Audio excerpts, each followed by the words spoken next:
Welcome back, everyone. Ready to dive into something truly unsettling. We're talking Project MKUltra. Oh, yeah. A real deep, dark corner of history this is. Seriously, a covert CIA program. So secretive. I mean, even today, we're still putting the pieces together. It's like a puzzle with some pieces missing. Absolutely. The CIA messing with mind control, with interrogation techniques, Uh-huh. and sometimes, get this, they were using unsuspecting U.S. citizens. Can you believe that? The Cold War, right? I mean, it was a time of paranoia for Yeah. sure.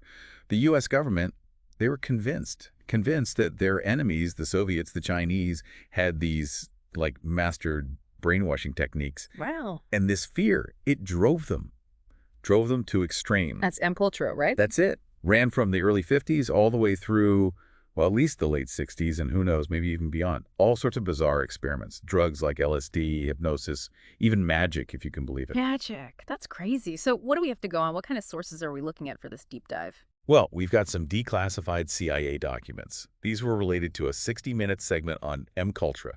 Really fascinating stuff. And we're also dipping into Intellipedia. Intellipedia. Yeah, think of it like Wikipedia, but for the intelligence community. Okay, got it. So between those, we're going to get a peek behind the curtain. Exactly. And what they reveal is shocking, to say the least. You see, it all really ramped up when U.S. POWs came back from Korea acting strangely. Oh, right. I've heard about this. Like their behavior had changed. Yeah, unusual behaviors. And it amplified those fears big time. The government, they were desperate to understand how these soldiers had been influenced. And then, of course, they wanted to know how to do it themselves. Turn the tables. Develop their own brainwashing tools, so to speak. Precisely. Use it against suspected spies, maybe even manipulate foreign leaders. There were even plans to drug Fidel Castro with LSD, What? hoping to discredit him, make him more pliable. Can you imagine the fallout if they had pulled that off? Chaos. So it's like straight out of a spy thriller, but this was real life. And the LSD thing, that really stands out. Why were they so focused on LSD, you think? Well, back then, LSD was this new frontier. They saw potential, to alter perceptions, maybe even force compliance. Make people do what they wanted. Exactly.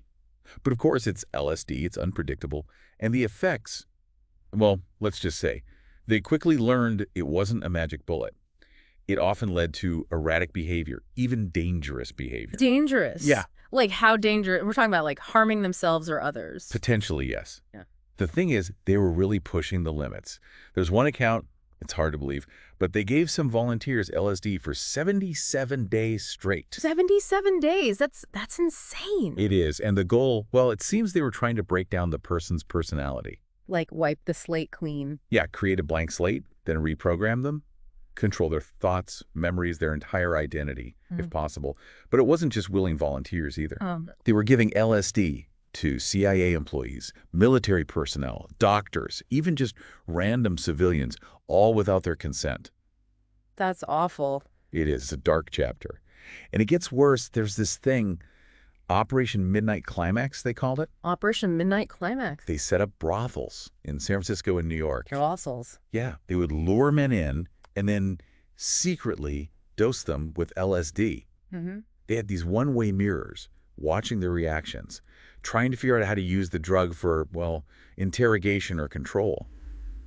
It's a chilling example of how far they were willing to go. That's just, wow, that's a whole other level of messed up. It is. And the thing is, these brothels, they were just a small part of it. They explored all kinds of substances, heroin, morphine, mescaline, you name it.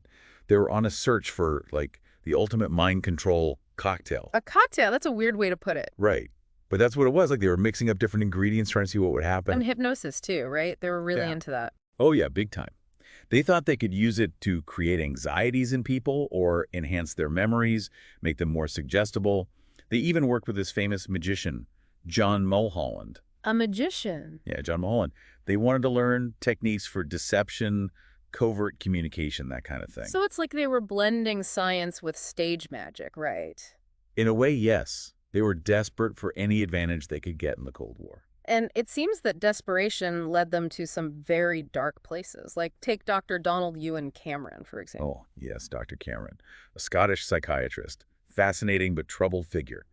He was really into this concept of psychic driving, trying to erase memories and reprogram people's minds. Oh, wow. And the CIA, they were interested in it. Oh, absolutely. They funded his experiments at the Allen Memorial Institute in Montreal. So this was happening in a real hospital. It was.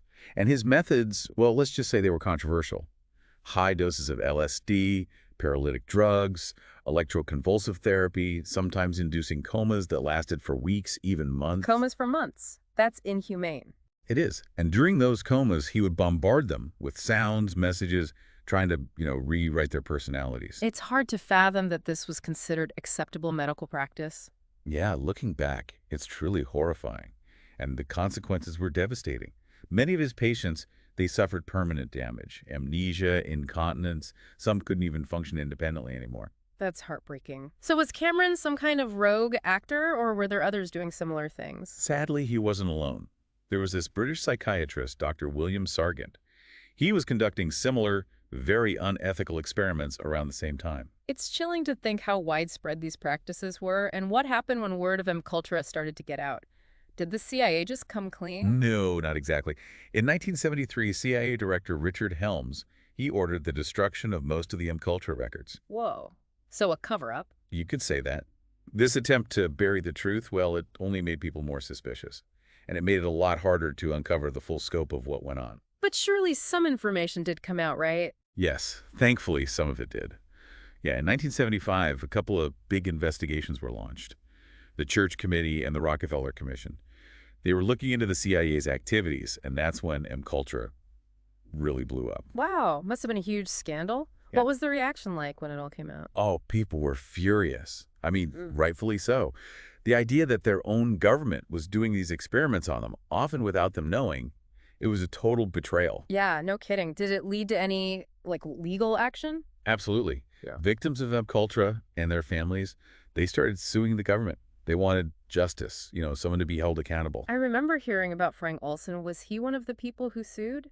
Well, Olson's case is a bit different, and it's really tragic. He was a biochemist working for the Army, actually, but he was involved with the CIA. Right. And during one of these MKUltra experiments, they gave him LSD, but he didn't know what it was. He had a complete mental breakdown. Oh, man. Yeah, just a week later, he died. Fell, or maybe was pushed, from a hotel window in New York City. I remember that. There are always questions about whether it was really a suicide. Right. His family always believed he was murdered, that he was going to go public with what he knew about MKUltra. And did they ever find out the truth? Well, officially, it was ruled a suicide. But the circumstances were definitely suspicious. The family ended up getting a settlement from the government, $750,000, and a public apology. But no real answers? No, not really. They never really believed it was suicide. And there were other lawsuits, too. Our 60-minute source mentions 9 people who were victims of those experiments by Dr. Cameron in Canada. They sued the CIA for funding that whole psychic driving thing. Oh, wow. What happened with that? What was the big deal?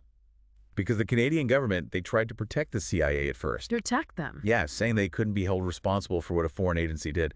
But eventually they settled out of court, paid each of the victims $100,000. There were 127 of them in total. That's a lot of people affected. It makes you wonder how many more there were that we don't even know about. Right, exactly. And even when these things come to light, getting justice is so hard, especially when the government uses this thing called the Ferris Doctrine. The Ferris Doctrine, what's that? Well, it's a legal thing that basically says military personnel, they can't sue the government for harm that happened while they were serving. So, if a soldier was given LSD without his consent as part of MKUltra, they couldn't sue. That's basically it. The government's used that argument to avoid responsibility in a lot of MKUltra cases. That's messed up. It seems like the victims, they never really had a chance. Yeah, it's true. The system was stacked against them. Yeah. But there were some people who spoke out, who challenged the ethics of what the CIA was doing. And they did make a difference. Like who? Well, one was Justice William Brennan. He was on the Supreme Court. Our sources mention his dissenting opinion of the Stanley case. It's the Stanley case. Yeah, this Army Sergeant, James Stanley, he was given LSD without his consent, part of an MKUltra experiment. The Supreme Court ruled against him, but Justice Brennan, he wrote this powerful dissent. What did he say? He connected MKUltra to the Nuremberg Code. The rules they made after World War II to prevent those horrible medical experiments the Nazis did. Oh, right. So he was saying MKUltra was a violation of human rights. Exactly. Yeah. He argued that there shouldn't be any rule that protects the government from being held responsible for these kinds of experiments. Wow. Powerful stuff. So even with all the lawsuits, all the outrage, we still don't know the whole story of MKUltra. That's right. The CIA destroying those records, it made it almost impossible to piece everything together. We may never know everything that went on, how many people were affected. It's kind of scary, isn't it, to think there are still so many secrets out there. And it makes you wonder, could something like this happen again? I mean, could the government still be experimenting on people without them knowing? It's a question we should all be asking ourselves, right? I mean, think about it. Technology, it's advancing so fast. AI, nanotech, bioengineering, who knows what's next? The potential for abuse, it's huge. Yeah, MKUltra, it's like a warning, right? A reminder that things can go really wrong, especially when you combine secrecy and power. Exactly. We have to be careful. We need transparency, especially when it comes to, sensitive research. We can't just let the government do whatever they want behind closed doors. And we can't forget about the victims, all those people whose lives were ruined by these experiments. It's true. Their stories, they're a reminder of the human cost of all this.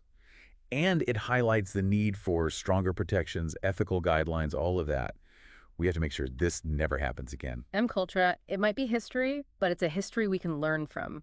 We have to question authority, hold those in power accountable. Absolutely. And we have to be smart, about the information we're taking in. There's so much out there. It's easy to be manipulated.